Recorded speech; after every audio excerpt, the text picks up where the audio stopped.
लखनऊ प्रदेश कार्यालय MIM के अंदर बैठा हूं और इस वक्त मैं आज के खुसूसी मेहमान हमारे जिनसे मुलाकात करना है, MIM के प्रदेश महासचिव जनाब डॉक्टर पवन राव अंबेडकर साहब मेरे साथ हैं। मैं उनसे चुनावी चर्चा करने जा रहा हूं आज और मैं आपसे रूबरू कराता हूं डॉक्टर पवन राव अंबेडकर को। जनाब अंबेडकर साहब, आपको बहुत बहुत शुक्रिया। बहुत शुक्रिया आपका कि आपने हमको हमारे KKS न्यूज़ को इंटरव्यू देने का वक्त दिया। हम KKS न्यूज़ की जानिब से आपका बहुत बहुत शुक्रिया अदा करते हैं। बहुत शुक्रिया आपका सर, कुछ चीज़ों पे मैं आपसे सवाल करना चाहता हूं कि ये जो 2022 का इलेक्शन होने जा रहा है उसमें उत्तर प्रदेश के अंदर आपकी पार्टी की क्या रणनीति रहेगी? ये उत्तर प्रदेश में हम लोग शोषित वंचित समाज की आवाज़ उठाने आए हैं और शोषित वंचित समाज की आवाज़ को हम बेहतर दिशा में ले जाएं, इसकी बात रखते हैं। अब तैयारियों की अगर हम बात करेंगे तो हमारी तैयारियां बहुत ही बेहतर हैं, मुकम्मल दौर पर चल रही हैं और उत्तर प्रदेश में हमने वो स्थान बना लिया है जिसकी वजह से सभी राजनीतिक दलों में खलबली मची हुई है। ये सारी चीज़ें आप देख सकते हैं। विगत 5 महीनों में जो परिवर्तन आप उत्तर प्रदेश की राजनीति में देख रहे हैं उसका सबसे बड़ा कारण रहा है कि हमने संवैधानिक हक और अधिकार की बात कही है, जिसको लोगों ने जो है बहुत ही सराहा और उन तक वो आवाज़ पहुंच रही है। ये हम उत्तर प्रदेश में अपनी बात रख रहे हैं। सर, मैं ये पूछना चाहता हूं कि जैसे कि काफी अरसे से एक इल्जाम लगता चला आ रहा है कि साहब ओवैसी साहब बीजेपी की बी पार्टी हैं। मैं एक बार दोबारा आपसे चाहूंगा कि मेरे दर्शकों को आप बताएं कि इसमें कितनी सच्चाई है और ये कितनी अनगढ़ बात इनके खिलाफ फैलाई जा रही है। देखिए, एक अच्छा प्रश्न है। देखिए, बीजेपी या अन्य जो विपक्षी दल हैं, जब उनके पैरों तले जमीन खिसक रही है, उन्हें लग रहा है कि एक जो है बेहतरीन व्यक्ति इस उत्तर प्रदेश में आया है जो हक अधिकार की बात करता है, तो इस तरह के इल्जामात वो लगाना शुरू करते हैं। मैं इसको खुले तौर पे थोड़ा सा एक विवरण के तौर पर आपको देना चाहता हूँ। बी टीम का मायने क्या होता है? अगर हम 2014 के इलेक्शन की हम बात करें तो 2014 में MIM उत्तर प्रदेश में इलेक्शन नहीं लड़ी थी। 2014 में उत्तर प्रदेश के लोकसभा इलेक्शन में भारतीय जनता पार्टी ने भारी बहुमत में जब भारी तादाद में जो है सीटों को पाया। अब इसके लिए जो है सपा बसपा के नाकारेपन के नतीजे के कारण ही जो है भारतीय जनता पार्टी ने लोकसभा में 60 से ज्यादा सीटों को पाने का काम किया। 2017 में हम आ जाएं, 2017 में सपा और कांग्रेस का गठबंधन हुआ। सपा और कांग्रेस के गठबंधन के बावजूद उत्तर प्रदेश में भारतीय जनता पार्टी और उसके सहयोगी दलों ने 325 सीटें पाई। तो ये दोनों अगर इलेक्शन आप देखेंगे तो ये पाएंगे कि ये इनकी नाकामियों की बदौलत भारतीय जनता पार्टी उत्तर प्रदेश में शासन करने में या शासन आने में कामयाब हुई। ओवैसी साहब का कोई रोल नहीं था। अब हम एक अगले चुनाव की तरफ बढ़ते हैं जिसको हम सबसे बड़ा जो है गठबंधन मानते हैं, 2019 का गठबंधन। क्या हुआ? सपा और बसपा ने जब इतना बड़ा अलायंस किया तो उत्तर प्रदेश ही ने देश भर में लोगों ने कहा कि इससे बड़ा गठबंधन कोई हो ही नहीं सकता है। अब तो भारतीय जनता पार्टी का उत्तर प्रदेश से सुपड़ा साफ हो जाएगा। लेकिन नतीजे आपके सामने हैं। सपा और बसपा के इतने बड़े गठबंधन के बावजूद उत्तर प्रदेश में भारतीय जनता पार्टी ने 63 सीटें जीती। तो ये दिखाता है कि सपा और बसपा इस उत्तर प्रदेश के लोगों को वो सहूलियत नहीं दे पाए जिसकी वो बात करते थे। इसमें एक चीज और ऐड करूंगा क्योंकि शब्द है तो इस्तेमाल जरूर होगा। मुसलमानों ने झोली भर भर के वोट दिया सपा और बसपा के गठबंधन को, उसके बावजूद भारतीय जनता पार्टी जीत रही है। तो इसका विश्लेषण ये निकलता है कि मुसलमानों के अलावा नॉन मुस्लिम्स जितने हैं उन्होंने भारतीय जनता पार्टी को तरजीह दी, जिसकी वजह से 2019 के इलेक्शन में सपा 5 सीटें और बसपा सिर्फ 10 सीटें जीत पाई। 1 सीट कांग्रेस जो है रायबरेली से जीत पाई। तो आप ये पूरा जब विश्लेषण करेंगे तो ये पाएंगे कि ओवैसी साहब का इसमें किसी भी तरह के जो इल्जाम लगाए जा रहे हैं वो बेबुनियाद हैं। आप आने वाले समय में भी देखेंगे कि सपा और बसपा इन लोगों के जो कार्य रहे हैं, इन लोगों की जो नीतियां रही हैं उससे विमुख होकर के उन लोगों ने भारतीय जनता पार्टी के साथ अपने आप को किया। इसमें एक चीज मैं और ऐड करूंगा, उत्तर प्रदेश के 2017 के जो चुनाव हुए उसमें जो है भारतीय जनता पार्टी ने एक नारा दिया था, गैर जाटो गैर यादव, नहीं चाहिए मुसलमानों का वोट। तो यानी चमारों को छोड़ करके, अहीरों को छोड़ करके और मुसलमानों को छोड़ करके हमको वोट चाहिए। तो ये चीज लोगों के दिलों तक पहुंची और जो भारतीय जनता पार्टी उत्तर प्रदेश यानी देश भर में हिंदुत्व के नाम पर जो काम करना चाहती थी, उन लोगों ने खींचने का काम किया धर्म के आधार पर। तो ये तो नाकामी है सपा की और बसपा की, जिसकी वजह से वो लोग मुड़ करके भारतीय जनता पार्टी की तरफ गए हुए हैं। इसमें एमआईएम का या जिस तरह से ओवैसी साहब पर जो इल्जाम लगा रहे हैं वो बेबुनियाद है। मेरी आवाज या मेरी ये विश्लेषण लोगों तक पहुंचे ताकि वो चीजें सामने बेहतर ढंग से आएंगी। सर, जैसा कि पहले से अनाउंस हुआ है कि एमआईएम 100 सीटों पर उत्तर प्रदेश में 2022 का इलेक्शन लड़ने जा रही है, तो अब इस वक्त क्या स्थिति है, जबकि आपने दूसरे पार्टियों से भी गठबंधन किया है? और मैं ये भी चाहूंगा कि इस बात पर आप रोशनी डालें कि किन किन पार्टियों से आपका मजबूत गठबंधन हुआ है और उनके गठबंधन करने की वजह से आपकी पार्टी को कितना फायदा पहुंचेगा?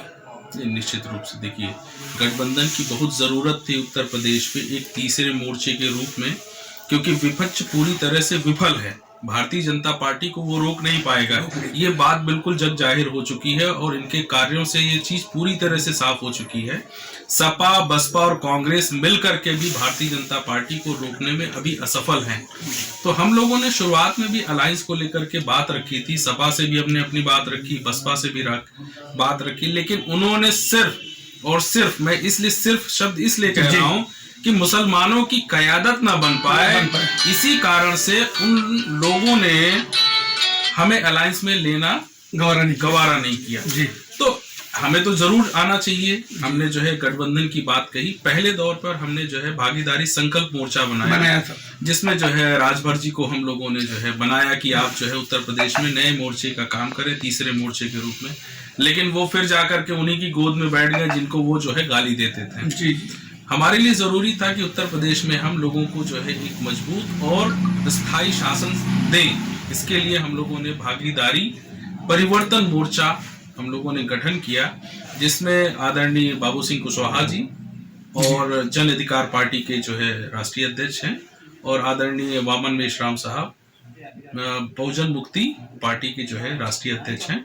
इन लोगों से मिल करके हमने अलायंस किया है और उत्तर प्रदेश में एक मजबूत स्थिति में रहेंगे, ये हम आने वाले समय के लिए कह सकते हैं। क्या पूरी 403 सीटों पर अब आप लोग का गठबंधन मिलके इलेक्शन लड़ेगा? नहीं, जरूर। देखिए, हमने पहले भी कहा था कि हम 100 सीटों पर इलेक्शन लड़ेंगे, आज भी हम उस बात पर कायम हैं और 303 सीटें हमने जो है अपने गठबंधन के जो है दूसरे अलायंस को देने का काम किया है।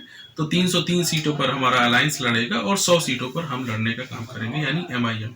इसमें कोई शक नहीं है कि आपने जो गठबंधन किया है इसका फायदा एमआईएम को भरपूर अंदाज में मिलेगा, क्योंकि जैसे कि लोगों की ख्वाहिशात थी कि अकेले एमआईएम कैसे इतना बड़ा इलेक्शन लड़ेगी, कम से कम उसको कुछ पार्टियों से गठबंधन करना चाहिए। आपके इस गठबंधन करने से बहुत से लोगों की बहुत उम्मीदें बंधी हैं, तो अब आपको क्या लगता है कि आप कितनी सीटों पर कामयाब होंगे? ये जरूर, बहुत सारे लोगों की उम्मीदें भी बंधी हैं और बहुत सारे लोगों की नींदें भी हराम हो रही हैं। सबसे बड़ी बात यह है उनके बीच में बेचैनी और खलबली भी मच चुकी है कि जिस चीज को हमने जो है दुत्कार दिया था उसने जो है मजबूती से आ करके अपने आप को दिखाया है कि हम उत्तर प्रदेश में संविधान के आधार पर हक और अधिकार लेकर के रहेंगे, वो हमने दिखाने का काम किया। देखिए, सीटों वो भविष्य पर हम नहीं जाते हैं, हम सीटों की बात नहीं, समाज में एकता और उसको लेकर के, उसकी मजबूती को लेकर के बात करते हैं। निश्चित तौर से परिणाम आने वाले समय में अच्छे आएंगे, हम उसकी उम्मीद करते हैं और उसी को लेकर के आगे बढ़ रहे हैं। जैसा कि कांग्रेस की प्रियंका गांधी मोहतरमा ने एक नया वो चलाया है कि महिलाओं को उन्होंने ज्यादा सीटें दी हैं, क्या आपकी पार्टी भी महिलाओं को सीटें देने के लिए कुछ तैयार हुई है? नहीं, हमारी जो है हम लोगों ने भी तरजीह दी है। देखिए, कहते हैं कि वो दिखावा करते हैं, हम दिखावा नहीं करते हैं, ठीक है। नकुल हमारी विधानसभा है, रिजवाना बेगम है और हमारी एक विधानसभा है नगीना, वहां से भी हमारी जो है महिला प्रत्याशी हैं तो अभी तक हमने जो है महिला प्रत्याशियों को भी जो है अपने पार्टी से जो है उम्मीदवार बनाया है। तो निश्चित तौर से आने वाले समय में या आने वाले जो फेज हैं उसमें भी महिलाओं को हम तरजीह देंगे। एक सवाल और पूछना चाहता हूं आपसे कि आपने एमआईएम के कोटे से कितने ओबीसीज को टिकट दिया है?